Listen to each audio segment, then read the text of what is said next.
Honeybee, tayo po ay mag-unboxing ng ating dalawang package na dumating. Ngayon, unahin natin ito kasi alam ko yung laman nito.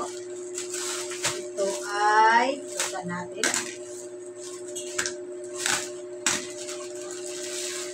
Tara!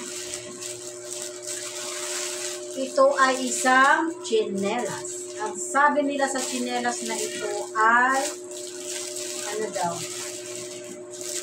Ang tawag dito? Sa CR daw to, pang CR kasi mayroon siyang butas-butas. Kaya na. May butas-butas. Pang CR daw to para mabilis siyang mag-dry. Kaya para sa CR to. So walang malaki, walang maliit na size. So size 40 ang nakuha natin.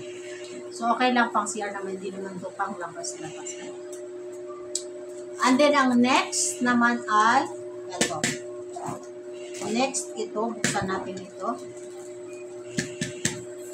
Buksan natin. Nakakatakot kasi baka maano natin yung ating package. Yun ang ating, parang mapurol na itong aking ano. So, ito na yung laman na ito. Mga ka-honeybee. Ito na po yung ating pangalawang package.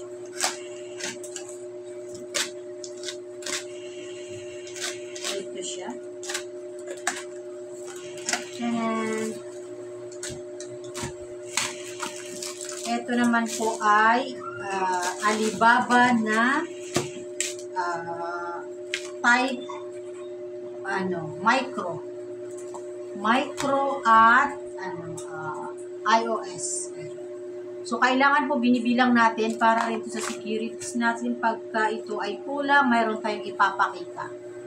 So, 3, 5, and 10. Okay tayo dito. And ito naman yung ating micro. Bilangin din natin. 3, 4, 5. 3, so, ayun. Okay na rin tayo. So, sa ano naman? Sa kanyang blister. 1, 2, 3, 4, 5. Okay. Tapos ito naman. 1, 2, 3, 4, 5. Okay. And ito 1, 2, 3, 4, 5, 6, 7, 8, 9, 10, 11, 12, 13, 14, 15, 16, 17, 18, 19, 20. So, yun lang yung ating natanggap ngayon na package. So, sana nagustuhan at yun lang. Maraming salamat. Bye!